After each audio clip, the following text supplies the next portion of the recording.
It began not with a fire, but with a silence that should have been broken.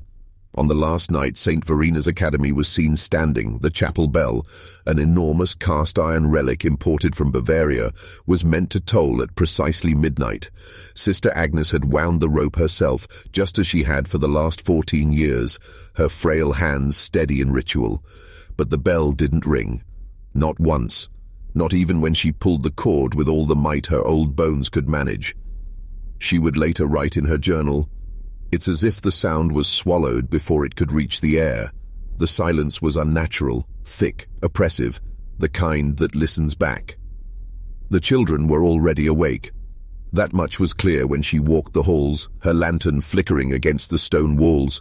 Girls in their white nightgowns stood outside their rooms, eyes open but unblinking, mouths moving without sound.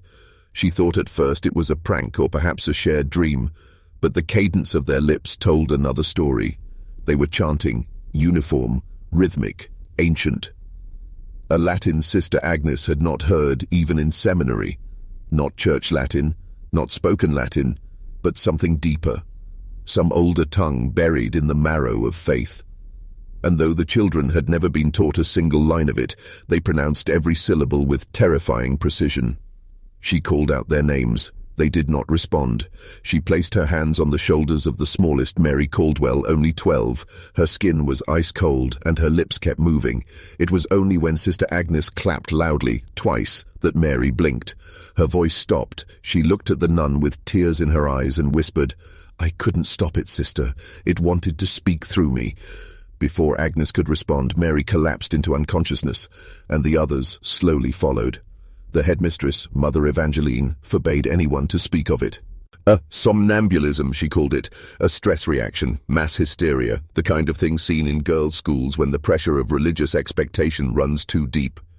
But Sister Agnes knew better. She'd written down the sounds the girls had made, the phrases they spoke, and one of them chilled her to the core. Adveniat in nocte, sub nomine pacis. It meant, it will come at night, under the name of peace. The fire would come 3 days later. The bell, silent that night, would be found buried upside down beneath the altar, as if the earth had swallowed it before it could ring, and not a single child's body would be found in the ashes. Only the scorched remains of rosaries, blackened crucifixes, and one Bible left untouched by flame. It was opened to a single passage. Lamentations. 7. Our fathers sinned and are no more, and we bear their punishment. They would never rebuild the school. The land remains abandoned. But sometimes, on certain nights when the fog hangs low over the pines, nearby farmers claim they still hear whispering, and it isn't English, it isn't even Latin. It's something far older, something that knows we forgot it, and is still waiting. After the fire, the ruins of St. Verina's were cordoned off by the local parish, then forgotten. No formal investigation was launched. No one wanted to ask why not a single body was recovered, or why the bell was found buried beneath the chapel floor, face down as if someone had tried to silence it forever. The official story given to the townspeople of Rockhurst was that lightning struck the roof, igniting the dry timbers of the dormitory. But a single artifact would later resurface in a box of donated parish records, a charred, leather-bound journal with a blood-red ribbon tucked between the final pages. It belonged to Sister Agnes. She had started the journal in 1862 when she first took her vows and was sent to serve under Mother Evangeline at St. Verina's. The early entries were hopeful, even joyful. She spoke of the serenity of the pine forest, the discipline of the girls, the cold but orderly nature of the chapel routines. But then, around November of 1863, her tone changed. There are mentions of nocturnal murmurs from behind closed doors, scratches beneath the wooden floorboards, and a gathering cold in the chapel that refused to leave, no matter how many candles were lit. She writes, "I fear the air has become a vessel for something unseen. The walls feel less like stone and more like skin." One entry in particular stands out, dated January the 3rd, 1864. "They speak now while they sleep, not all at once, not every night, but in clusters, like birds called by an invisible signal." And it is Latin, yes, but I do not believe it is from God. I found Eleanor Pratt in the study room drawing an alphabet I do not recognize, serpentine letters, eyes inside the O's, tongues forked in every S. When I asked her what it was, she only said, "It's how he writes." As the weeks unfold, Sister Agnes's writing becomes more frantic. She records that the girls' faces would twitch as if under the control of invisible hands. She witnessed bruises forming on their arms in perfectly circular patterns, as if they had been gripped by something far stronger than a child. One entry reads, "At confession, none of them can remember their sins, but they all confess one same sentence, 'I let it in when I closed my eyes.'" Then, on February the 9th, 1864, just 2 nights before the fire, the last legible entry was written. "Tonight the air rang with song, but no lips moved. I held Mary Caldwell's crucifix in my palm, and it turned warm, then scalding. I dropped it and it landed upside down. A sign, perhaps. I no longer feel the presence of Christ in this place. Only something pretending to be him." There are no more entries after that. The rest of the pages are blackened around the edges, smoke-stained and brittle. But in the inside cover, faintly visible through the soot, someone had scrawled a message in ink and blood. "Silence the bell, seal the floor, never let them speak again." Sister Agnes was never found, nor were any of the 24 girls enrolled at the time. Only her journal survived, tucked inside a crate that no one remembered packing in a rectory that never claimed to receive it, as if it wanted to be found. As if her warning wasn't for the past, but for what might one day return. Mother Evangeline was known as a woman of formidable piety and terrifying self-control. Born Genevieve Alcott to a New Hampshire textile baron, she abandoned her inheritance at 20 to join a cloistered order in Rome, where she remained for 8 years before returning to America under a new name, Evangeline. Her arrival at St. Verina's in 1859 marked a shift in the Academy's tone. Morning hymns became Gregorian chants, silence was imposed during meals, and prayer hours extended long past sunset. Many parents approved. Some even remarked that their daughters returned from the school strangely obedient, more composed than before. But one priest, Father Albin Caro, would later say, "There was something trained into those girls that wasn't holy. They listened too well, and they stared too long." After the fire, Mother Evangeline did not speak publicly. She refused interviews, evaded the bishop's inquest, and retreated to a hermitage on an island off the coast of Rockhurst, where she took a final vow, this time of silence. It was said she lived alone in a stone cottage with only a chapel and a locked library. For nearly 9 years she was seen only once, during a brief visit to the mainland for Mass. Witnesses claimed she appeared gaunt, with parchment-thin skin and black-veiled eyes. One child reportedly said she smelled of wet ash and candle smoke. But records recovered decades later from the diocesan archives revealed something more troubling. Despite her silence, she had been writing. In the margins of theological books and liturgical manuscripts found in her home were notes scrawled in a blend of Latin, Greek, and what scholars called an invented alphabet. Pages of St. Jerome's Vulgate were defaced with annotations that turned verses inside out, transforming blessings into invocations, prayers into warnings. One note, discovered in a copy of the Imitation of Christ, read simply, "We mistook submission for sanctity. He does not come in wrath. He comes in silence through those who welcome his name unspoken." Buried beneath the chapel floor of her hermitage was a locked chest containing a single item, the original blueprints of St. Verina's chapel, marked with red ink over the altar space. A geometric pattern had been added, an 11-sided sigil intersected by a reversed cross. Around the edges were Latin phrases not from scripture, but from a known exorcism rite that had been outlawed by the church centuries earlier. It appeared the altar was not only a place of worship, but a seal, a barrier. Why she would live above it, why she remained near the site of the fire, above what could no longer be contained, remains the subject of violent debate among religious historians. Some argue she stayed in penance. Others say she believed her presence was all that kept it from breaking free.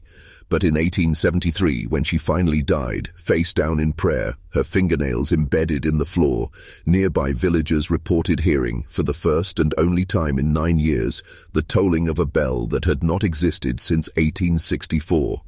Not loud, just once, but clear.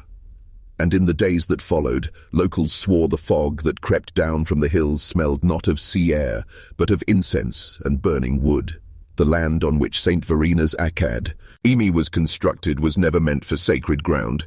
Before the school was built in 1857, the dense pinewood parcel had belonged to a reclusive settler named Elias Cobb, a war veteran turned woodsman who lived alone in a sod-roof cabin and refused all contact with the nearby village of Rockhurst. His property was never officially registered. In fact, it was only claimed by the church after Cobb vanished during a particularly harsh winter, his cabin found collapsed inward as if pressed from above, with no trace of his body, only a series of hand-carved symbols etched into every beam. No one at the time recognized them, but decades later, an anthropologist from Harvard would match them to a pre-Christian cult of silence traced to pagan Rome, where members wore masks, took vows of speechlessness, and worshipped something known only as the mouth that speaks without sound. Despite rumors that the forest never held light, the church seized the land and erected the academy under the banner of civilizing New England's rural daughters with discipline and devotion. But construction crews reported bizarre problems with the chapel's foundation. Measurements refused to hold, compasses spun, a number of stone layers beneath the altar fractured in precise hexagonal patterns. One foreman quit, claiming the earth breathed back when he dug. But no delays were allowed. Bishop Alcott himself oversaw the consecration in November of 1857, less than 2 weeks after the ground had been cleared. Yet the chapel always felt wrong. The stained glass refused to hold its color, candles flickered in the absence of breeze, and at the far end of the nave, directly above the altar, was the bell tower, built shorter than the plans had called for, as if something unseen limited its reach. The architect, Silas Wren, later wrote in a private letter, "Every time I redrew the elevation, the spire column, absed, not on paper, in my dreams. Students were never allowed into the bell tower. Not even the upper-level girls who cleaned the pews were permitted to ascend the winding iron stairs. Only Mother Evangeline carried the key to the trapdoor beneath the rope housing. It was there, presumably, where she later buried the bell, though no one could explain how she had done it alone, or how the stone altar above remained unbroken." One other feature of the chapel went largely unnoticed until after the fire, a secondary sub-basement chamber accessible only through the sacristy. It was not on the original blueprints, but its walls, according to the one surviving map fragment, were carved with the same markings found in Elias Cobb's collapsed cabin.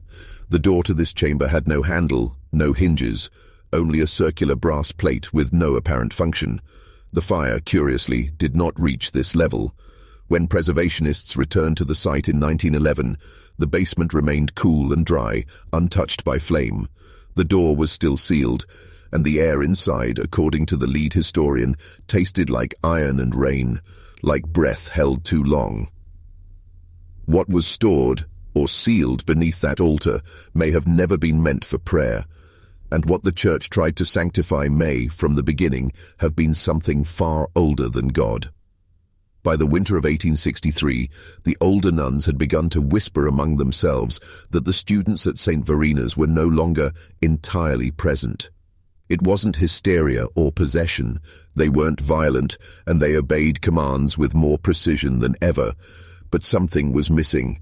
The girls, particularly those between the ages of 11 and 14, had begun to sleep with their eyes open, wide open, entire rows of them in the dormitory, lying perfectly still beneath their wool blankets, eyes glassy and unblinking, as if they were waiting for a cue only they could hear. One nun, Sister Marguerite, insisted that she once saw all 20 girls rise at exactly 3:03 a.m. without a sound and walk in single file down the hall to the chapel door. Not one of them looked at her. Not one of them responded to her desperate pleas. When she touched the shoulder of the last in line, her hand recoiled as if struck by a cold wind that wasn't there. The procession stopped at the chapel threshold, stared up at the locked bell tower, and then, just as silently, turned back. None of the girls remembered it the next morning, or if they did, they were forbidden or unable to say. Medical explanations were attempted. A traveling physician from Boston examined 3 of the students and reported abnormal heart rates during sleep, elevated body temperatures, and most troubling of all, an absence of REM brain activity. "They are not dreaming," he wrote, "but they are not awake. They reside in some unnatural interval between the two." He urged the school to suspend activities and return the girls to their homes. Mother Evangeline refused. She burned the doctor's report in front of him and accused him of attempting to interrupt the sanctification of young souls. The physician left that evening and never returned. One student, Cecily Downing, began drawing images in her notebook that mirrored ancient symbols found in pre-Christian catacombs beneath Rome, despite never leaving Maine, never studying abroad, and never receiving a classical education. When asked where she had seen them, she replied, "They're painted on the inside of my eyes." Her parents, deeply concerned, arrived to withdraw her from the school. They were turned away at the gates. The official letter they later received claimed Cecily had taken a vow of silence and would remain in cloistered retreat until the voice that spoke through her was finished. Weeks before the fire, an anonymous letter reached Father Caro at the Rockhurst Rectory. The envelope bore no return address. Inside was a list of names, 24 in total. At the top was written, "The mouths he has chosen." The names matched every enrolled student at St. Verina's. But there was one extra line at the bottom. "One shall ring, the rest shall echo." No one knows who wrote it, and no one could explain what happened to the girls' families afterward. Records show that all correspondence from parents ceased abruptly in February 1864. No public outcry, no legal challenges, just silence. As if the fire didn't end their story, as if it completed it. It wasn't the fire that first alerted the villagers of Rockhurst to something being wrong. It was the sound. At exactly 12:06 a.m. on the night of February 11th, 1864, 4 minutes after midnight, the hour the chapel bell was always meant to toll, residents as far as 3 miles away awoke to the unmistakable clang of metal on stone. But the sound didn't come from above, it came from beneath. Witnesses described it differently. Some said it was like a church bell being rung underwater, thick and warped. Others swore it was like something trying to claw its way out of a vault. What united them was this. The sound didn't echo into the woods. It folded inward, as if it was meant for someone, or something, below. A few brave men from the town gathered at the edge of the forest before dawn. They knew the path to St. Verina's well. It was often used for Sunday visits. But that night, the path had changed. Trees leaned inward at impossible angles. Fog clung to the ground like smoke trapped between worlds. And worst of all, they claimed the pine needles underfoot whispered in Latin. Not words, just breathy phrases. One man, a mill worker named John Ellison, collapsed halfway to the gate, bleeding from both ears. He would later describe hearing children reciting things no child should know, in voices not their own. When they reached the school, the dormitories were already aflame. Windows shattered outward as if from pressure within, not from fire spreading through wood. Yet the main chapel remained untouched, its doors shut tight, its bell tower silent. They approached expecting heat, but the air grew colder the closer they came. And from inside the chapel came the slow, pulsing sound of a bell, not ringing, but turning, rotating, as though hung from something beneath the floor. One of the men reached for the door handle and burned his hand on frozen iron. They never entered. By sunrise, the flames had consumed every visible structure except the chapel. But once the smoke cleared, the chapel was gone too. Not burned, not collapsed. Simply missing. No foundation, no debris, no stones. Just a circular pit lined with scorched earth and a smell of damp stone, incense and rust. In the center, embedded deep in the soil, was the bell. Upside down, half swallowed by dirt, still warm. They reported what they saw, but the church arrived within hours. Priests from out of state, dressed not in parish robes but in black cassocks with red sashes, a mark of the disciplinary office, a rarely acknowledged branch of ecclesiastical authority. They carried no Bibles, only sealed leather cases and a single lead crucifix, nearly 2 feet tall, which they immediately drove into the center of the pit. No one was allowed to touch the bell. Over the next week, they filled the pit with concrete, covered it with stones, then posted a sign in Latin, "Non amplius audiatur," "It shall not be heard again." But for years after, the villagers claimed that on the anniversary of the fire, always at 12:06 a.m., a muffled tolling could still be heard beneath the ground. Dull, repeating, waiting. Only one girl was ever found.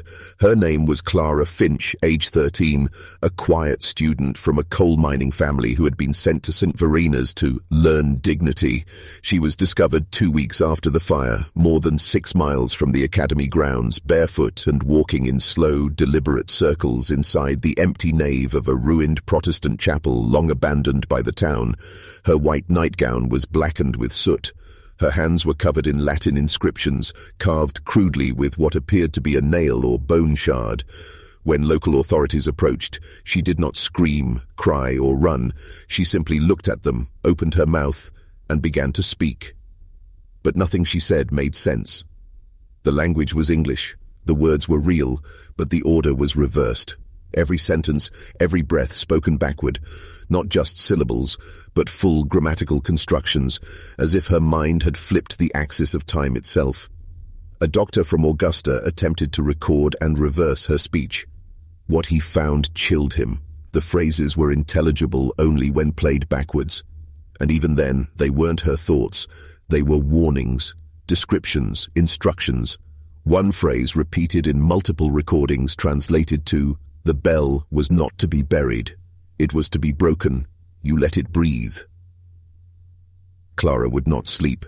She refused food. Her eyes blinked only once every few minutes. Nurses reported that she stared at corners and muttered numbers in descending sequences, starting in the thousands.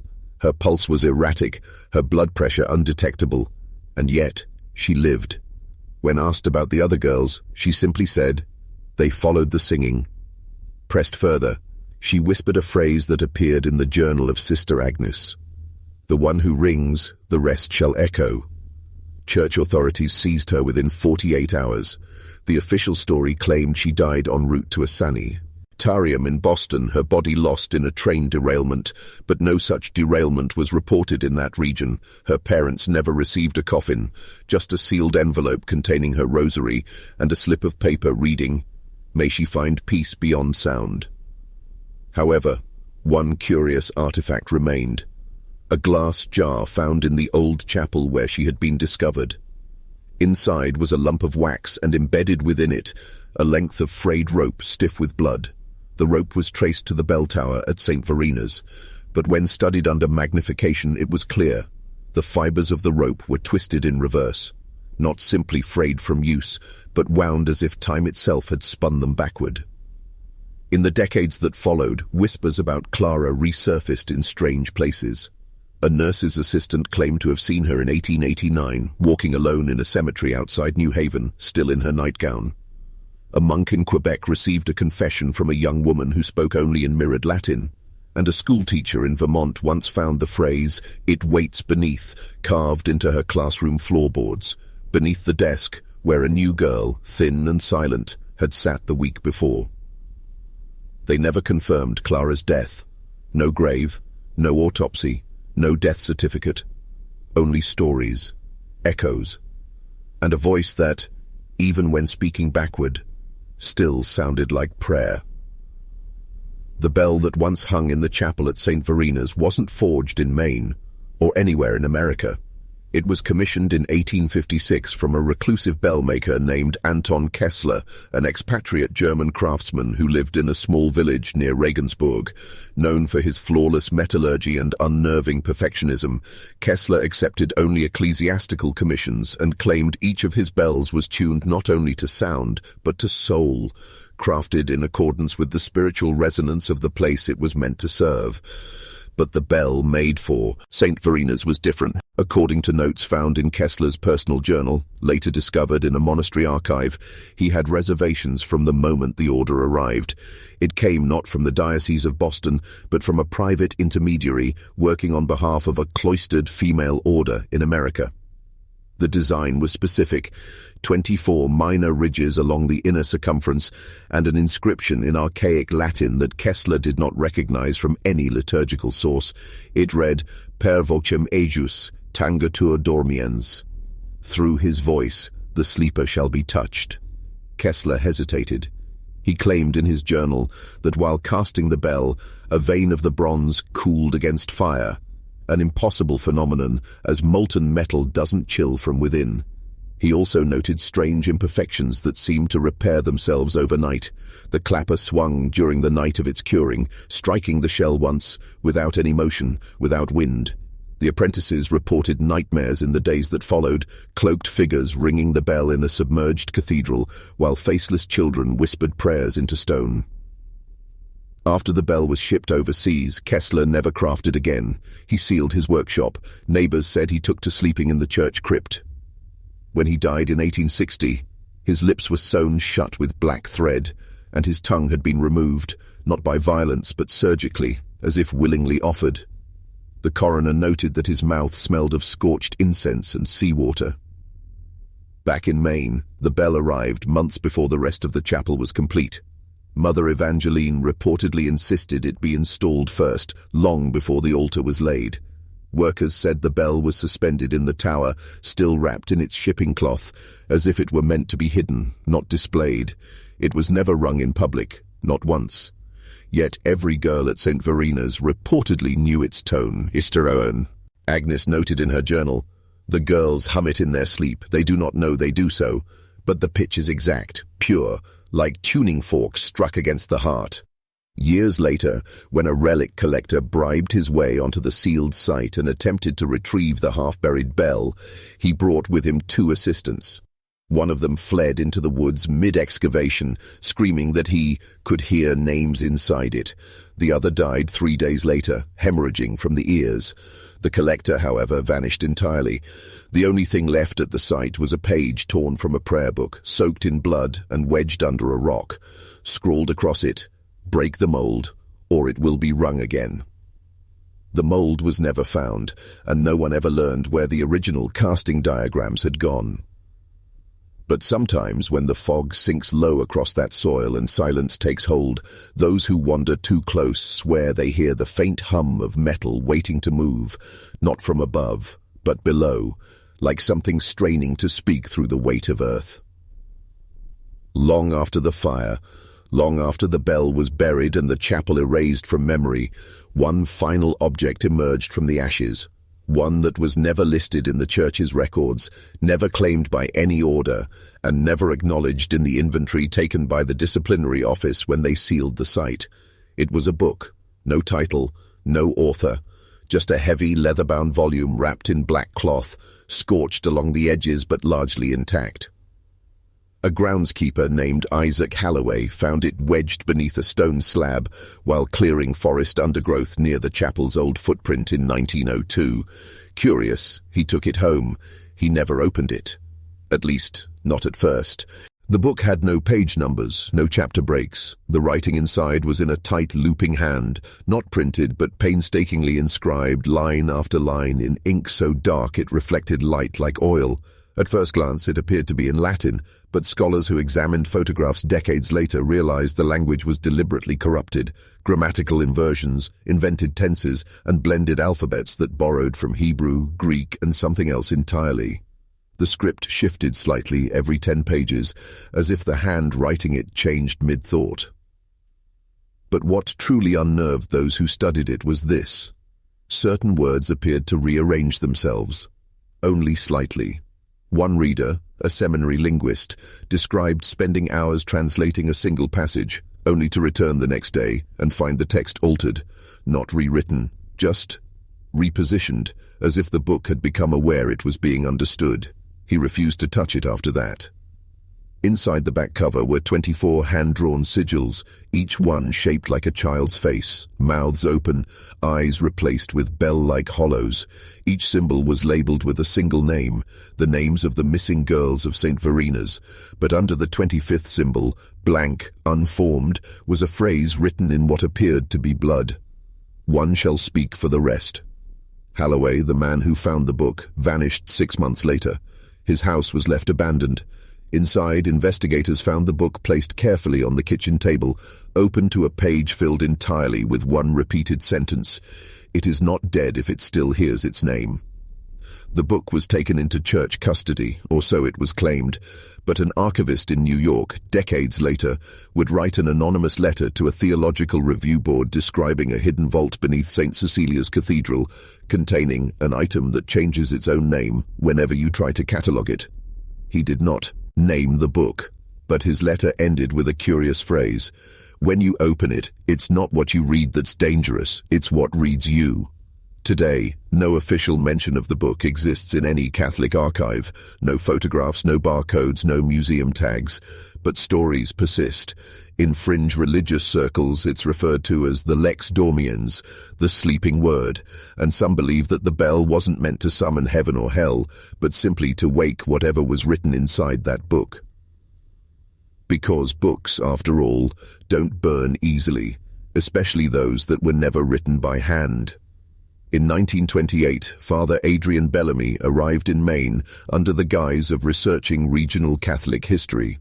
Quiet and bookish, Bellamy was in truth an agent of a now-defunct Vatican initiative known as Ordo Silentium, a clandestine sect within the Church devoted to identifying and neutralizing what it called linguistic aberrations of spiritual origin. His orders were clear: investigate the object referred to as the Lex Dormiens, determine its origin, and, if possible, neutralize its contents through translation and sacramental dissolution. He set up his work in the cellar of St. Lucia's Church, far from the eyes of the public and even his fellow priests. For 3 weeks nothing was heard from him, but the journal he left behind tells another story. Each entry begins with rational precision, notes on syntax, observed deviations in Latin structure, attempts to cross-reference with known heresies and apocryphal texts. But as the days pass, his tone changes. The language of the book begins to infiltrate his own, first subtly, then overtly. Pronouns vanish. Time tenses collapse. His final entries read like the speech of the St. Verina's girls, looped, mirrored, fractured. One page reads, "It speaks without mouth, hears without ear. Not he, not she, only name that listens to being named." Another, more disturbing, states, "Translation is transference. It must move into me to be made known. I allow it. I am vessel." When fellow clergy forced open the cellar door after weeks of silence, they found Bellamy on his knees before the book, arms outstretched, eyes sealed shut with what appeared to be wax from a melted crucifix.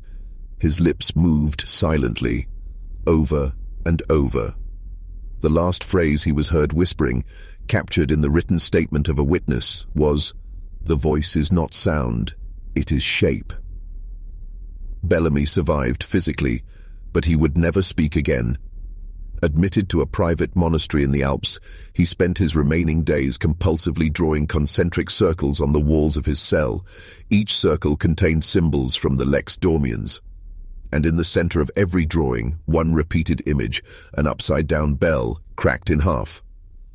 His personal notes were destroyed by order of the Vatican.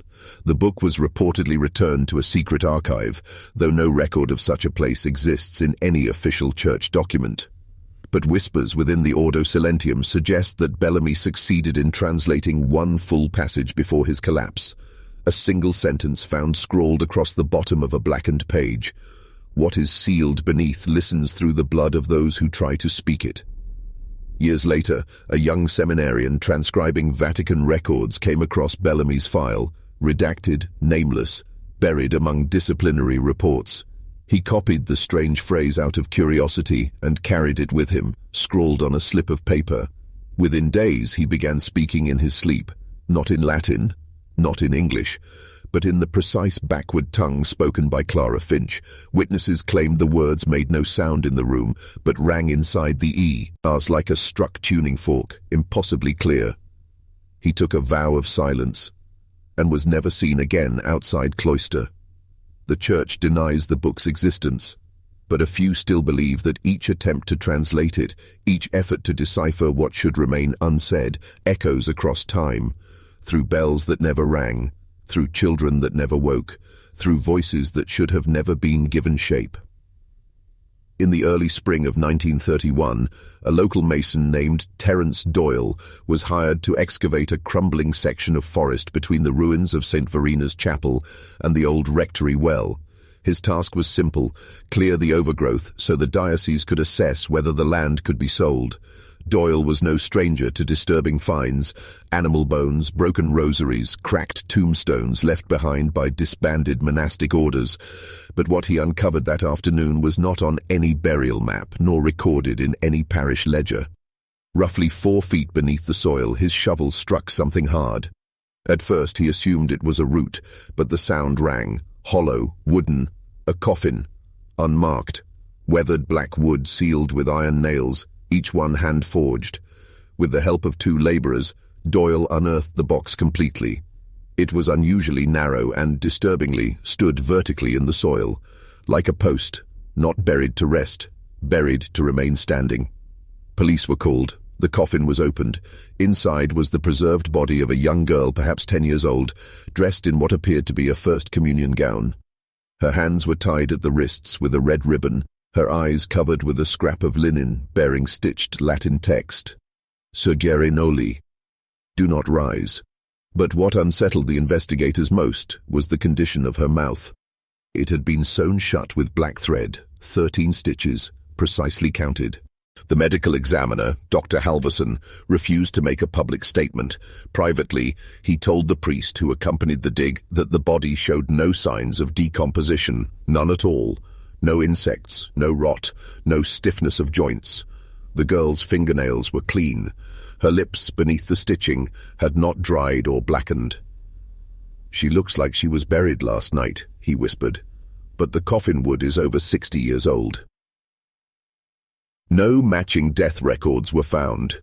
The diocese denied any knowledge of a burial in that location. When Doyle returned to the site 2 days later to assist in soil testing, he found the hole filled back in, smooth, packed earth, as if nothing had been removed at all. When he contacted the church official overseeing the sale, the man reportedly told him, "We didn't authorize any excavation there. That part of the forest isn't ours anymore. It never was." Weeks later, Doyle began sleepwalking. His wife reported that he would stand in their backyard in the middle of the night, motionless, facing east, mouth moving silently, eyes closed. One night she followed him and placed a recorder in his coat pocket. The audio captured his voice repeating the same phrase over and over. "Upright she waits. Upright she listens." After a week of this, Doyle disappeared. He was never found. But on the last day he was seen, the same linen cloth that had covered the girl's eyes was discovered nailed to his bedroom door. The thread was still wet. Today, a single iron cross stands near the edge of the cleared forest line, its inscription worn away, its origin unknown.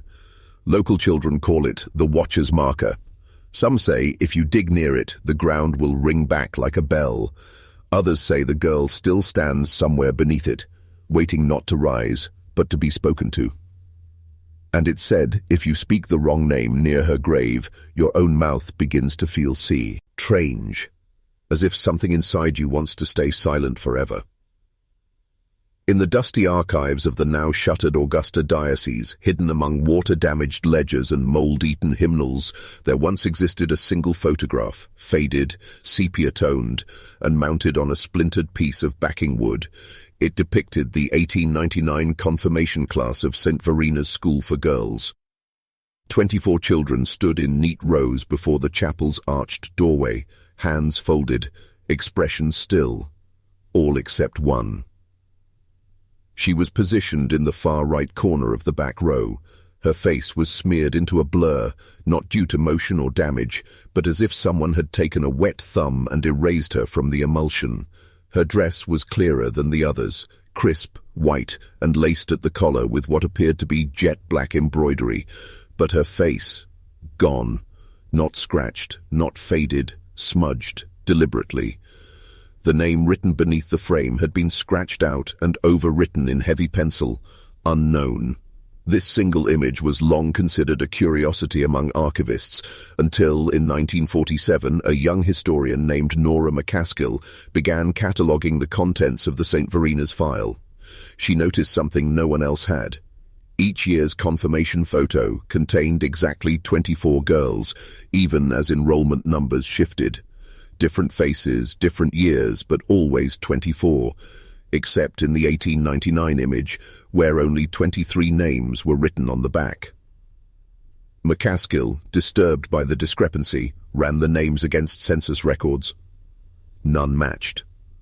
Not one of the girls in the image appeared in the 1900 federal census, not under their names, not under their towns of birth, as if the entire class had been unrecorded, or worse, removed. Her final note in the diocesan archive log was brief and clearly written in haste. It's not that she was erased, it's that she erases the others around her. The following week, McCaskill failed to report for work. A janitor found her desk cleared. The only thing left behind was the 1899 photo, now curled at the edges and darker than before. Strangely, the photo no longer showed 24 girls. It showed 25. The extra girl stood slightly behind the others, barely visible. But she was there, only her head turned slightly, not toward the camera, but toward the blurred face on the end, as if she was listening, as if she was waiting.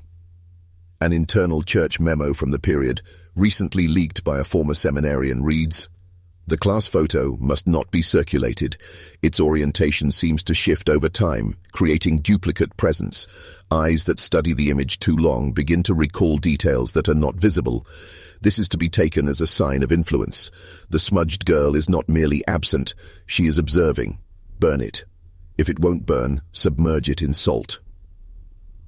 That photograph was officially listed as destroyed in fire in 1952, but rumors persist that one final copy exists, locked in the filing cabinet of a retired bishop near Bangor. He hasn't spoken in years, but his caregiver says he spends each evening staring at something taped to the inside of his closet door, a faded photo, 25 girls, and each night before he sleeps, he whispers one word: remember. Yet no one alive today can name a single girl from the 1899 confirmation class of St. Verina's, because they were never confirmed, and because confirmation requires a soul that still belongs wholly to the self. In the winter of 1903, a young seminarian named Father Elias Norton arrived at St. Verina's to assist the ailing Monsignor Harron with weekly mass. Norton was barely 30, pale and wide-eyed, freshly ordained in Rome, and sent stateside after a reported incident involving an unapproved exorcism in Ferrara. Church officials claimed he had shown too much initiative. His assignment to the rural, crumbling parish of St. Verina's was meant as a form of exile, out of view, out of consequence. But Norton didn't shy from the appointment. Within days of arrival, he asked for full control of the chapel's evening rites. Parishioners reported being unsettled by his presence. His sermons were strangely quiet, whispered in a lilting cadence that didn't match his speaking voice. He read the gospel aloud in Latin, then again in English, but the strange part, the English version didn't match the original. Witnesses described how his translations weren't faithful to scripture but deviated into commands, spoken with an unfamiliar gravity, not aggressive, more like instructions. Directives delivered with such precision that some listeners reported repeating the words in their sleep. One passage from Matthew was altered into, "Let the children come unto me, and let them not flee, for they have seen the world behind my veil." Some began to feel ill after Mass. Nosebleeds, vivid dreams. One girl, 14-year-old Clara Densmore, went mute for nearly a month. When asked why she wouldn't speak, she pointed to her throat and wrote on her chalkboard, "He's in here now." It was during a private confession with a local widow that Father Norton's second voice was first clearly witnessed. She described it as low and hungry, layered beneath his own, not echoing, parallel. She said it answered her sins before she confessed them and told her things she had never spoken aloud, not even to her dead husband. "He knew what my son did," she told the bishop in a panicked letter. "He knew where I buried the bottle. He knew the name I only ever whispered when no one was around." Deet. Several altar boys began refusing to serve evening mass. They complained of hearing hymns sung backward during Norton's procession and that shadows in the sanctuary moved against the candlelight. One boy, Thomas Heller, collapsed during service after staring too long at Norton's face. When revived, he claimed, "He has someone else's mouth inside his." By April, complaints reached the archdiocese. A delegation was sent to confront Norton, but when they arrived, he was gone. His room was emptied of all personal belongings. No suitcase, no vestments, no correspondence. All that remained was a single audio cylinder left in the sacristy. It contained a garbled, low chant that began as Latin, but soon devolved into syllables that didn't belong to any known language. The last minute of the recording was silent, except for the faint sound of breathing. The cylinder is now kept in a soundproof drawer in the Cathedral of the Immaculate Heart in Boston. Attempts to digitize it have failed. Any technician who listens through headphones reports intense vertigo and a compulsion to hum afterward, but not the hymn recorded. Something else, a different melody, older, hungrier. And as for Father Elias Norton, some say he returned to Europe. Others claim he still walks the woods near St. Verina's after dark, chanting verses that make the birds fall silent and the wind turn direction. A man with two mouths, one for God and one for whatever lived beneath him. High above the chapel nave of St. Verina's, nestled within the decaying bell tower, there exists a room few ever knew about, and even fewer dared to enter. Reached only by a narrow spiral staircase of black iron that winds behind a false panel in the sacristy, the belfry room had no documented mention in any church blueprints or diocesan maps. Its existence was first confirmed in 1911, when an apprentice carpenter named Weiss, Ellard Coe, fell through the rotted boards above the choir loft and landed on the rusted hatch of a sealed trapdoor. Beneath it, the forgotten stairway. Local legend claimed the bell tower was never finished, that funds ran dry during construction in 1870 and only the outer shell was built, but Coe's discovery proved otherwise. After opening the iron door, sealed shut with a rusted chain and 7 nails etched with Latin markings, he found the staircase intact and dry, winding upward in unnatural silence. When he reached the top, he emerged into a square chamber of stone, with no windows, no pews, and no altar. Only a floor-length mirror covered in a black velvet cloth and a bronze basin mounted on a pedestal, filled to the brim with thick, dark water that never evaporated. He reported the room to his foreman, but within days, Coe quit the job. He refused to speak of it again. According to his wife, he would wake screaming at 3:03 a.m. for the next 2 years, repeating one phrase in a voice not his own. "It watched me blink." In 1912, a group of 4 Jesuits arrived from Quebec, claiming to be conducting research on obscured architectural anomalies in colonial churches. Locals believed they were occult scholars under Vatican orders. They spent 3 nights within the tower, and on the 4th morning, only 2 emerged. Pale, trembling, and unable to speak, they left for the train station without their belongings. The other 2 were never accounted for, and no police report was filed. It was the mirror that drew the most whispered fear. According to the janitor who briefly cleaned the space afterward, the cloth covering it was stitched from monastic robes, each marked with faded blood. When he accidentally brushed the covering aside, he didn't see his reflection. Instead, he claimed the glass showed the chapel below, exactly as it was in that moment, but with all the pews facing the altar backwards and every candle flickering without flame. Worst of all, he saw children sitting still in every seat, dressed in old uniforms, not moving. Then they all turned their heads to the ceiling, to him. The mirror was resealed, the cloth re-secured with blessed nails. The trapdoor at the base of the stairwell was boarded up, and by 1921 the entrance was hidden again, walled over with plaster during a minor renovation. but rumors persisted. Some claimed that on certain stormless nights, the bell in the tower rang 12 times, always at 3:03 a.m., though it had been removed decades earlier. According to an unverified document found in a defrocked monk's journal, the belfry chamber was not meant to be part of the church. It was built in response to a vision, shared simultaneously by 7 priests across 3 continents. Each claimed a girl in a white dress appeared to them in sleep, saying only, "Build me a room where no sound can enter, then bring the mirror." And they did. But no one ever said what they saw when they brought her back.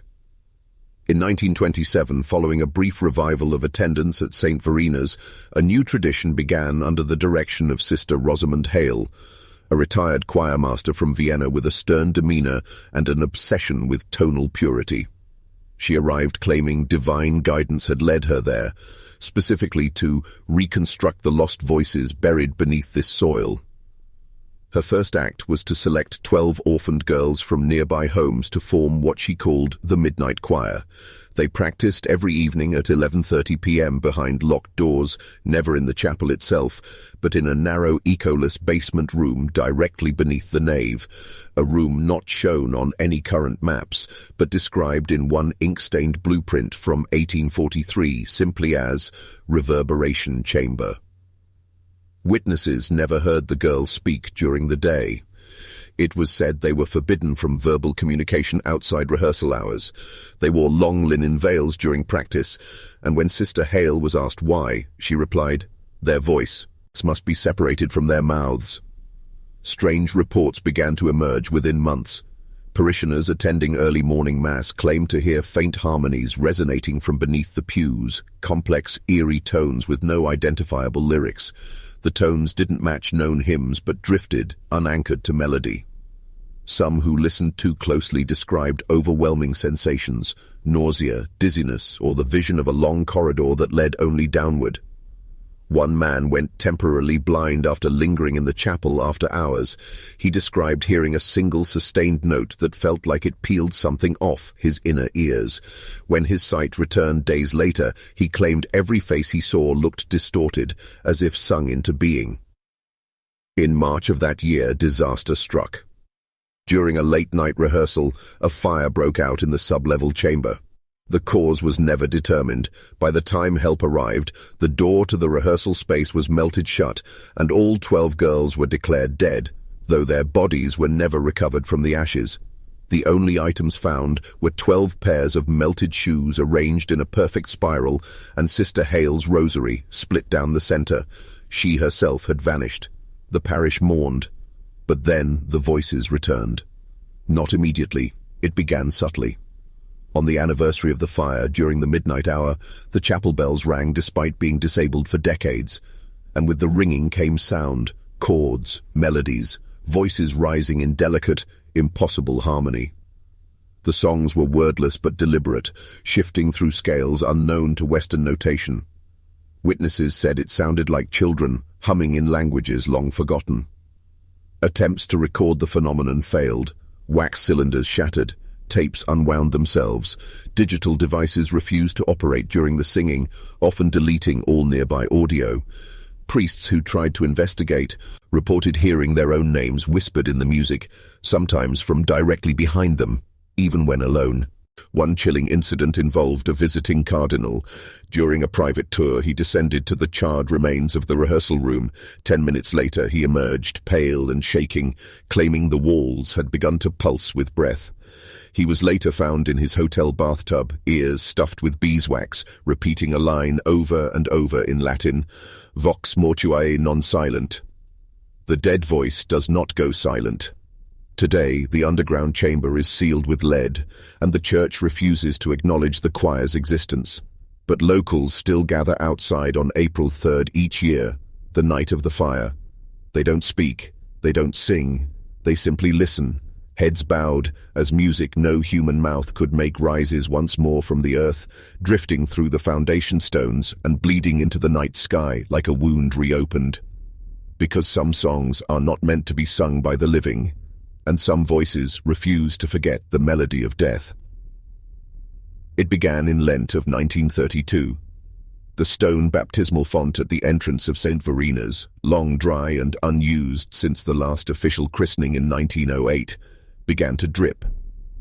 At first it was faint, beads of crimson forming slowly around the rim of the marble bowl, unnoticed for days until the scent overwhelmed a parishioner kneeling nearby.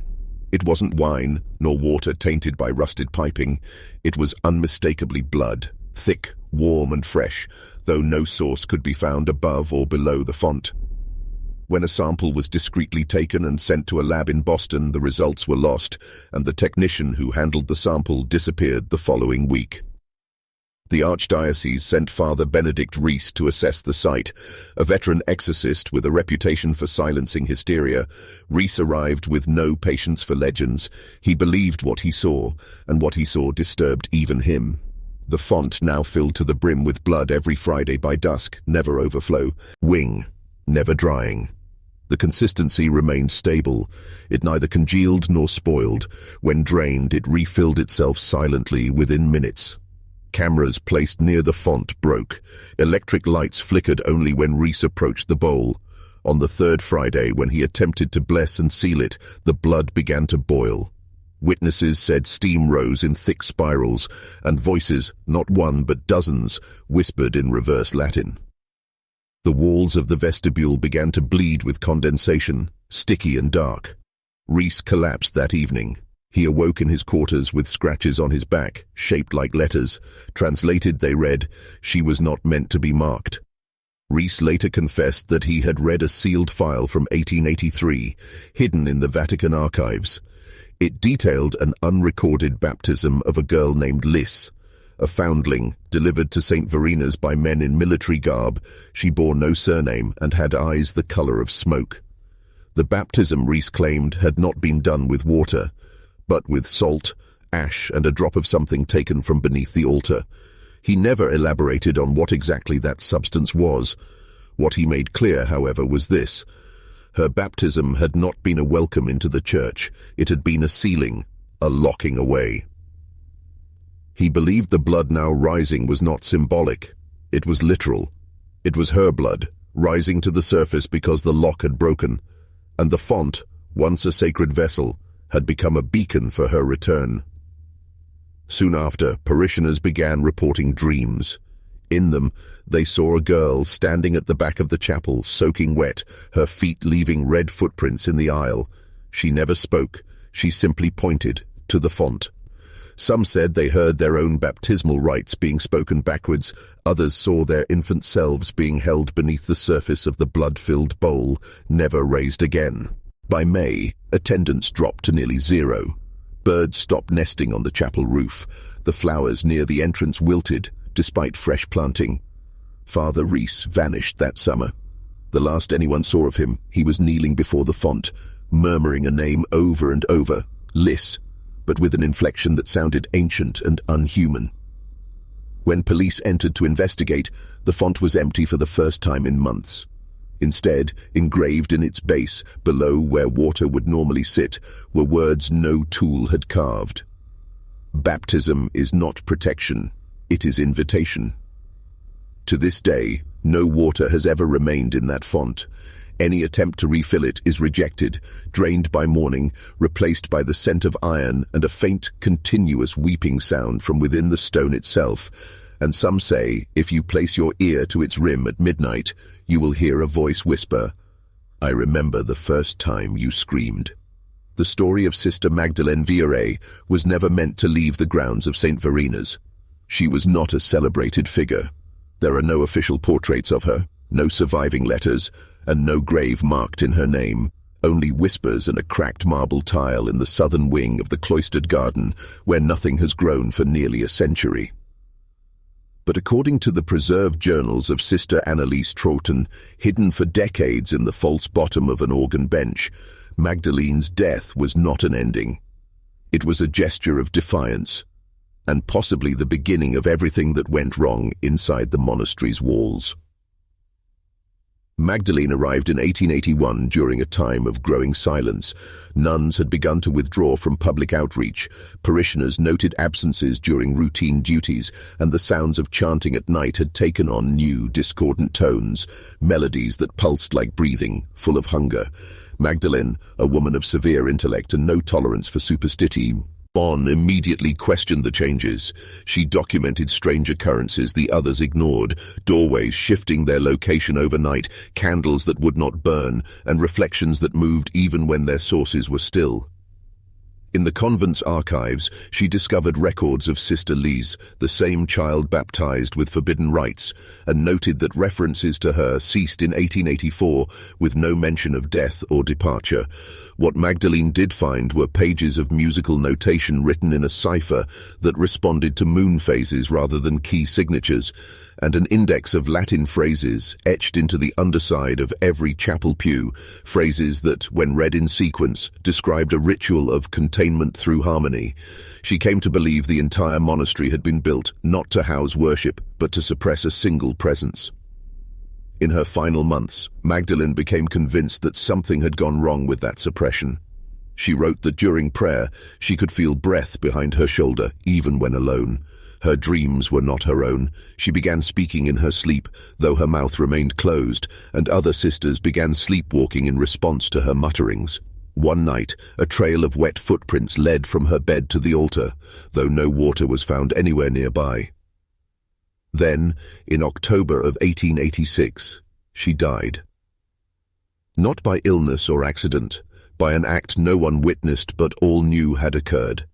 Her body was found not laid out in rest, but standing upright, eyes wide open, arms pressed to her sides. Rigor mortis had set in too quickly. When attempts were made to reposition her for a traditional burial, her limbs resisted violently, as if fused in place by unseen tendons. 3 nuns fainted, 1 fled, and never returned. They decided instead to bury her as she was, upright, facing east, beneath the cloister garden's central walkway. They poured salt into the ear, circled her in relics, and sealed the space with a slab of consecrated stone. From that day on, no living plant ever rooted above her. And that should have been the end. But weeks later, her voice was heard again during Lauds, echoing through the rafters in harmonies no living throat could replicate. Witnesses say the stone above her burial wept condensation when sunlight struck it. The wind moved in strange spirals across that stretch of garden, and when the choir rehearsed certain hymns in E minor, the windows fogged from within, though it was summer and no breath filled the air.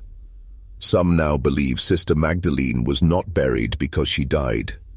She was buried because she learned how to stand in both worlds at once. And from where she waits, upright in the soil, she listens for the wrong note, the cracked voice, the ritual forgotten, because if the melody falters, she is not the one that will fall. In the winter of 1893, when the snows came early and the bells of St. Verina's fell silent without explanation, the chapel reopened its doors to the village's children. The official story was simple. The parish wished to re-establish its once famous youth choir. Flyers went out, promising lessons, meals, and the possibility of travel to perform at diocesan events. But to those who looked closer, it was clear the convent had other motives. Its internal rituals had decayed. Voices had stopped resonating in the transept. Hymns failed to carry past the sanctuary arch. Something unseen was devouring the sound, and the sisters had grown desperate to repair it. Among the children who joined the choir that winter was a boy named Elias Branoch, 11 years old, motherless, and known for an unusually haunting soprano. His voice was said to bleed through the rafters, even when singing alone. The choirmaster, a withdrawn sister known only as Agatha, immediately singled him out. She began isolating Elias after rehearsals, instructing him in what she called the Old Canticle, a forgotten melody never written, only whispered from one vessel to the other. Villagers recalled Elias changing over the weeks. He no longer played outside. His fingers were always stained, not with ink or soot, but with soil, thick, black, and inexplicably damp. His eyes grew pale, his jaw tense, as if he were constantly suppressing something that wanted out. Then, one evening during a performance attended by the bishop himself, Elias opened his mouth, and the sound that came forth was not singing. It was a deep, gurgling chant, ancient and rhythmic, yet utterly wordless. Dirt poured from his lips as he vocalized. Not a handful, not symbolic, but a torrent, spilling from his mouth in clumps and ropes, falling across the choir steps. His eyes rolled white. He didn't scream. He didn't gag. He kept producing that unholy melody until the floor beneath him cracked and the stained glass window behind the altar, depicting Christ's baptism, shattered inward. Witnesses froze. The other choir children stood paralyzed, their mouths half open, as if caught mid-breath. Agatha did not intervene. She simply lowered her head and wept. Elias collapsed, unconscious but alive, his jaw dislocated and bleeding, his lungs filled with air that smelled of rot. He was taken to the infirmary and kept there for 4 days. When he awoke, he could no longer speak. His throat had closed from within, not physically but ritually, as though a gate had been locked behind his vocal cords. The bishop fled that night. He never returned to the region and left no records of his visit. The event was erased from parish logs, but the damage was irreversible. The choir dissolved. The chapel's organ fell permanently silent, though no mechanical fault was ever found.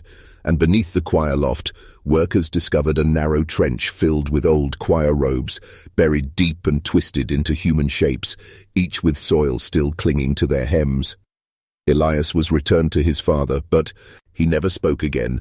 Instead, he spent his nights scratching notes onto the walls of his room. Each began with the same sentence: "They made me sing their burial." He died at 17 during a storm that unroofed the convent's eastern wing. At his funeral, the priest refused to intone the usual rites. He simply looked at the casket, pale and trembling, and whispered, "If he starts again, run." And no one in St. Verina's has sung since, not without something echoing back. It was rusted, half sunken in the earth behind the east cloister wall. No rope, no yoke, no plaque, just a mass of metal taller than a man, veiled in moss and rot, as if the monastery itself had tried to forget it. But those who lived near the grounds, especially the old villagers of Brechlin Hollow, remembered. They said the bell was once mounted in the sanctuary's original spire, before it was removed in silence one bleak morning in 1856.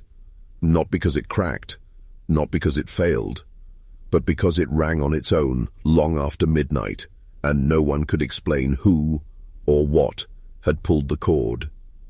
It rang 13 times. Not 12. Never 12. And the 13th chime never echoed. It simply landed in the chest, as if the body were a cathedral.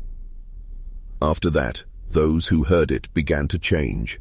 The groundskeeper at the time was found walking the perimeter barefoot for 3 nights straight, bleeding from the soles and chanting in a dead dialect of Latin that even the diocesan linguist could not place. A young postulant flung herself from the choir loft during Lauds, leaving behind a note that read only, "The bell is inside me now." So they took it down. Not with ceremony, but in haste and fear, wrapping it in burlap, dragging it across consecrated ground, and burying it beneath what would later become the convent's orchard. Official records said nothing, only one ledger line scrawled hastily in the margin, "Instrument disused, no longer of Christ." But they didn't bury it deeply enough. Decades passed.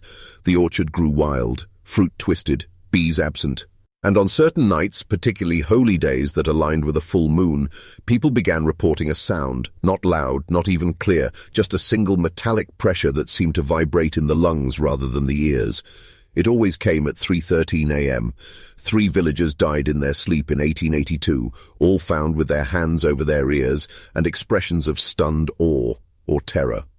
One nun, Sister Callista, began sleeping outside in the snow, claiming the bell couldn't reach her unless she was on unmarked earth. She perished of exposure in January, her final words scribbled into the ice with her fingertip. The 13th toll is not a sound, it's an opening. In 1901, construction began on a new dormitory wing, Workers, digging to lay the foundation, struck something dense and metallic 5 feet beneath the soil. The foreman claimed it was an old boiler, but when they unearthed more, it became clear.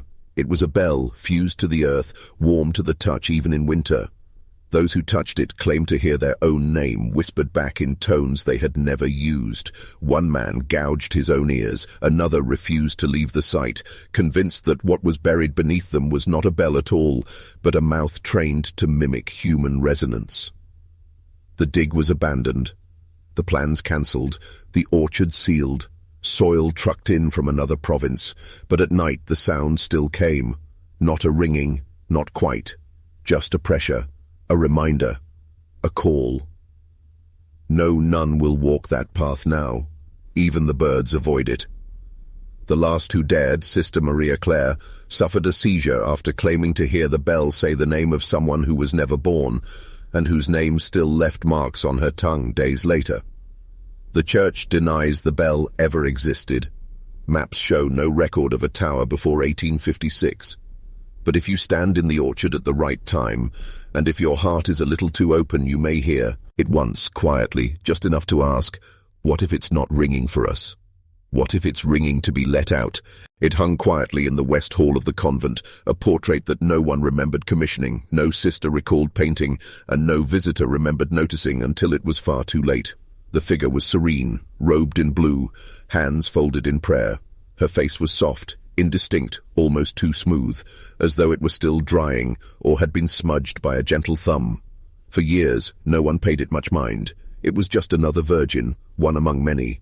But then a novice named Lorette began weeping during evening prayers whenever she passed it. She couldn't explain why. She said it felt like someone was behind her face, watching her from the inside of her skin. Within a week, other girls reported similar unease. One claimed the Virgin's gaze followed her. Not just her eyes, but the entire tilt of her head had subtly shifted. Another said she'd seen the lips move during her walk to the refectory. Still another was found sleepwalking into the hall in the dead of night, standing before the painting and whispering, "I didn't take her face, I only borrowed it." At first, the sisters believed it was mass hysteria. A fast was imposed, confessions intensified, the painting was temporarily draped with cloth.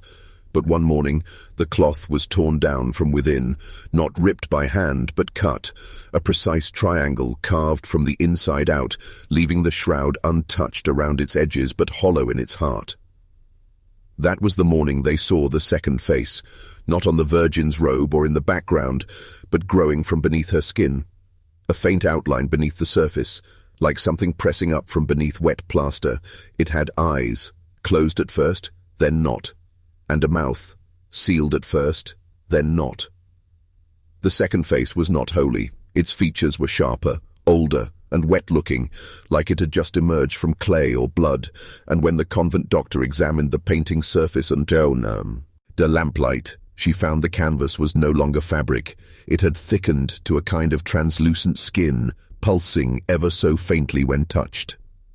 The Mother Superior ordered its removal, but the workers who arrived refused to lay hands on it. One vomited the moment he entered the hallway.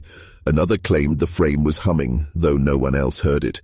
The priest who was finally brought to perform an exorcism entered with a crucifix and left an hour later, burned across the palm where he had pressed his hand to the Virgin's forehead. He said nothing.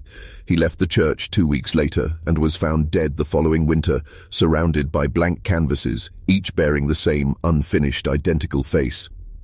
Eventually, they bricked over the hallway, not just the painting but the entire west corridor, sealed behind plaster and icon, buried beneath rosary and rite. They said it was for renovations. That part of the convent hasn't been reopened in over a century. But on storm-heavy nights, when the winds roll off the northern moors and whistle through the foundation, a low sound sometimes escapes through the cracks, a rasp, like wet canvas stretching, or something whispering with two mouths that have finally become one. One sister, very old now, once broke silence during morning mass and said, "I dream of her still, but she doesn't dream of me anymore. She dreams only of what she'll wear next." The painting remains behind the wall, and the second face is no longer beneath the skin. Her name was Sister Evelyn, but the records are sparse. Most of her files were mysteriously blacked out in the convent ledger, redacted not by ink, but by scraping. Her existence was mostly preserved through oral memory, passed down like a virus among the remaining sisters. She had arrived in the spring of 1870, silent, unaccompanied, and barefoot, walking up the path from the edge of the foes, rest with her eyes closed and a rosary clutched in her bleeding palm. No carriage had brought her, no letter of recommendation preceded her, and yet, when she reached the convent gates, she was let in without question. She never took formal vows. She was never seen writing nor speaking in the usual tongue. Her lips moved often, but the sounds that fell from her mouth were not words the others recognized. At first they assumed it was a regional dialect, but as the weeks passed, several sisters noticed something more disturbing. Sister Evelyn was speaking backwards, in flawless reverse Latin, as if the sentences had been unspooled from the very end of a psalm. Not just the words, but the cadence and syntax too, perfectly ordered, perfectly unnatural. What made it worse were the names. Every night, during the quiet hour before matins, she would sit at the base of the altar and whisper long strings of syllables that, when played on a phonograph in reverse, a forbidden act one daring seminarian once tried, revealed a list of names, men, women, children. Names of those who had died on convent grounds, names not recorded in any official archive, but later verified through letters, death certificates, and in one case, a forgotten headstone unearthed behind the orchard. Each name was followed by a phrase, also reversed, not forgiven. Still watching. Wrong burial. Eventually, some sisters stopped attending prayers altogether, frightened they would hear their own names whispered from her lips. One postulant tried to confront her, demanding to know where she had come from, what she was doing, why she never prayed aloud in the correct tongue. Sister Evelyn turned to her and whispered a single line backward. The girl collapsed, seizing violently, and upon waking could no longer speak her own name without stuttering. An attempt was made to send her away, but the carriage sent for her horses died in their stalls. The coachman claimed the air around her room grew unnaturally cold, even in July. Birds fell silhouettes, and when she passed, cats hissed at her door. The abbess began fasting, convinced that Evelyn was not a woman at all, but a vessel for those who could not rest. Then one morning she was gone. No footsteps in the corridor, no doors opened. Her bed unslept in, her clothing folded precisely. But the floorboards beneath her room were warped and darkened, as if something had leaked upward. On her wall was carved a single phrase, inverted like all her words, readable only when held up to a mirror. Not all prayers go upward. Since then, 3 sisters have claimed to hear her still, usually after a funeral, or after digging in the garden where the convent's old boundary wall collapsed. Always the same sound, a woman's voice whispering backward Latin, slowly listing names no one remembers but everyone fears will be theirs. The Mother Superior, when pressed, said only this: some souls pray, some souls linger, and some... She paused. Pray for the wrong thing to answer back. They called it the novitiate ledger, but it was no ordinary record book. Bound in red leather that smelled faintly of rust and myrrh, its pages had been maintained since the convent's founding. Every girl who entered St. Catherine's Academy had her name inscribed there, each line written with reverence in careful black ink, date of arrival, baptismal name, assigned duties, a simple cross to mark profession, a final cross to denote death. But in 1871, something changed. That year, the ink began to move. The first to notice was Sister Armel, the convent's archivist. She had just entered her 3rd decade of service when she saw it. The ink of a recently written name, Marguerite Hallow, was still wet, hours after entry. Even more disturbingly, it bled upward, as if fighting gravity, climbing the page in defiance of all logic. Assuming it was faulty ink, she tried blotting it. The blotter smoked it too. He touched. When she attempted to rewrite the name on a fresh page, the same thing happened. But this time, the ink spread into symbols, spirals, eyes, jagged figures that resembled teeth or insects. They crawled across the parchment, vanishing after a few seconds like dust blown away. But the smell remained, a coppery stench, thick and cloying. Sister Armel tried to close the ledger, but it snapped back open. The pages flipped on their own, past names blurring into illegible smears, blackening like scorched paper. Then came a voice, not loud, not spoken, but pressed into her skull like a memory not her own. She was never yours. Terrified, the archivist brought the book to the Mother Superior, who refused to touch it. Instead, they called for Father Beloin, a visiting Jesuit with a reputation for handling difficult texts. He entered the convent's library with holy water, a relic, and a white candle. He exited an hour later, pale as the dead, hands shaking. He left without the book.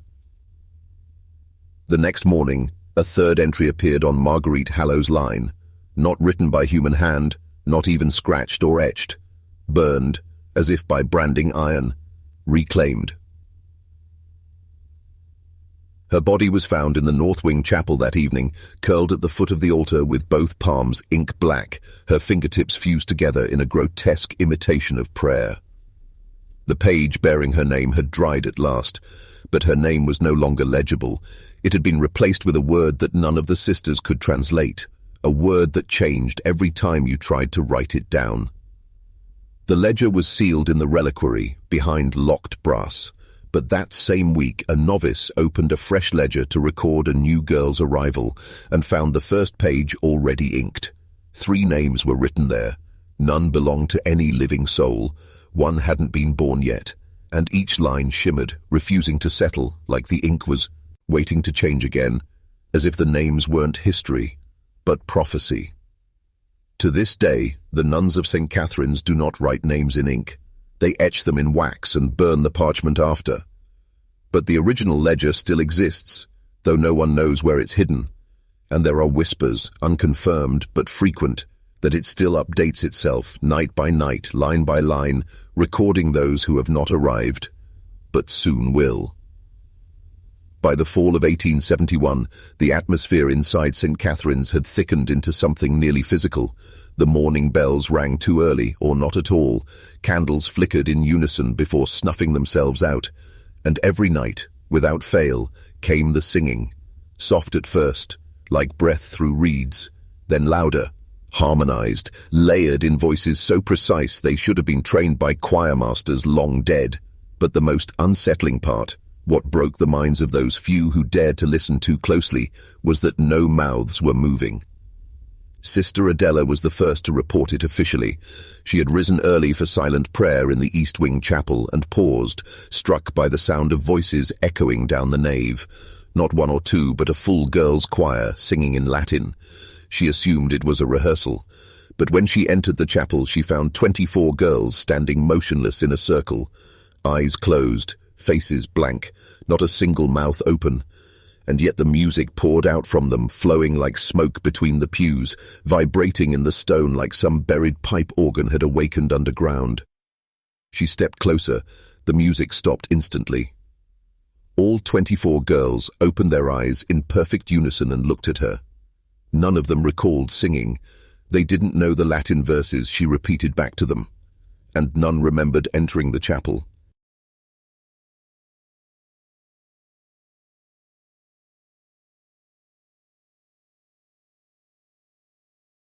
In the following weeks, this happened again and again, always the same circle formation, always 24, never 23, never 25. No one knew why the number mattered, only that it was consistent. Attempts to monitor the rehearsals failed. If any sister watched through the slatted balcony or peered through the side corridor curtains, the song would become warped, backmasked, like the sound was rewinding itself. One sister lost hearing for days. Another bled from the nose and saw her own name scratched into the wall in bone-white chalk. Then came the night they tried to record it. An American benefactor had donated a wax cylinder phonograph, and Father Sorrel, curious and skeptical, set it to capture the voices during one of the late-night episodes.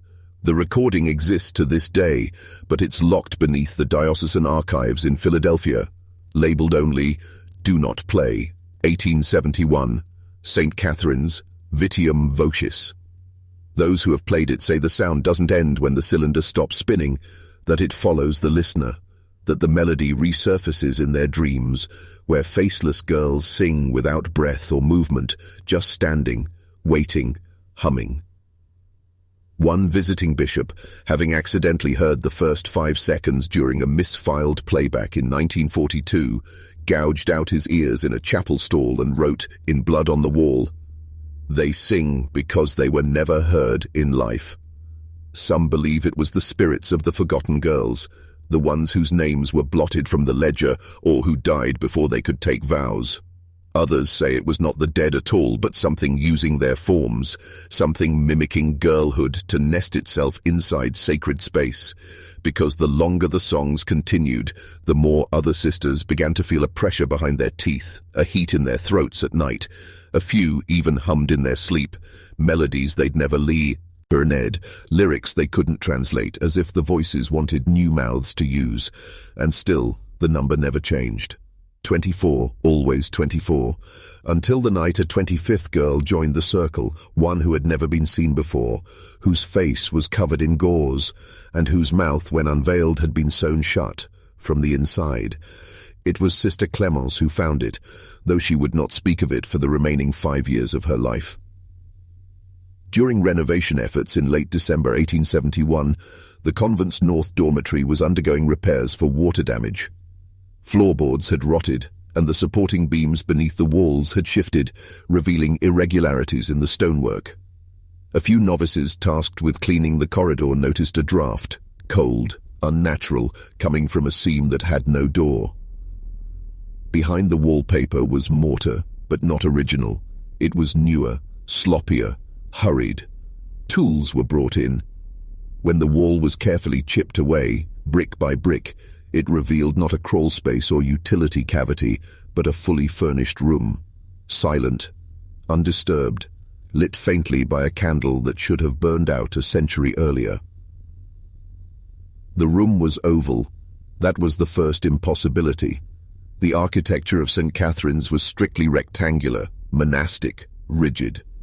This space, however, curved like a womb, with no seams or joints, as though it had been carved from the stone rather than built. In the center stood a single iron chair, nailed to the floor with 12 long spikes, one for each hour of the clock. Beneath the chair, a blackened stain in the shape of a girl curled into herself, as if the stone had recorded her final position. On the walls were mirrors, but none of them reflected the room. Each showed a different space, one a snow-covered forest, another a vast empty classroom filled with water, another a dormitory with beds turned sideways on the walls as Tissoant, her gravity had twisted. And in each mirror was a girl, motionless, facing away from the glass, except one, the fourth mirror. That girl stared directly at Sister Clemence, and she blinked. The mirror cracked. They tried to map the space but failed. The measurements didn't align with the convent's known blueprints. Worse, the room seemed to shift. On one day, the floor was stone. On another, it was dirt. Once, it was water. Only an inch deep, but ice-cold and rippling despite no wind. One novice left her rosary in the corner, only to find it melted the next day into the shape of a key that fit no lock. A priest from the local diocese came to investigate. He entered the room with a crucifix and a lantern. The door sealed behind him for 4 hours. When it reopened, the priest was kneeling beside the iron chair, humming something indecipherable. When they touched his shoulder, he whispered, "She's still in the fourth mirror. She's still choosing." After that, no one entered again. The doorway was resealed, the corridor plastered over, and Sister Clemence was moved to a silent order. But before her departure, she slipped something to one of the novices, a drawing on vellum parchment, rendered in precise, terrified lines. It showed the iron chair, the 12 spikes, and a girl seated in it, not restrained, not struggling, smiling, as if she had chosen it, as if she'd been waiting for someone to open the door. The back of the drawing bore a single word, "Return." Some believe the room was built during the original foundations, before the convent was even a convent. Others say it was never built at all, but rather summoned, a space that forms wherever young voices are silenced in God's name. But one thing is known. After that discovery, the hauntings grew sharper, focused, as if the house had become aware of itself. And that fourth mirror? They say it's still watching. On the final day of the convent's documented history, January the 3rd, 1872, there came a sound that had not been heard in decades, the bell, not the main bell in the tower, which had long been rusted through and cracked at its base, but another bell, smaller, sharper, suspended beneath the floorboards of the chapel.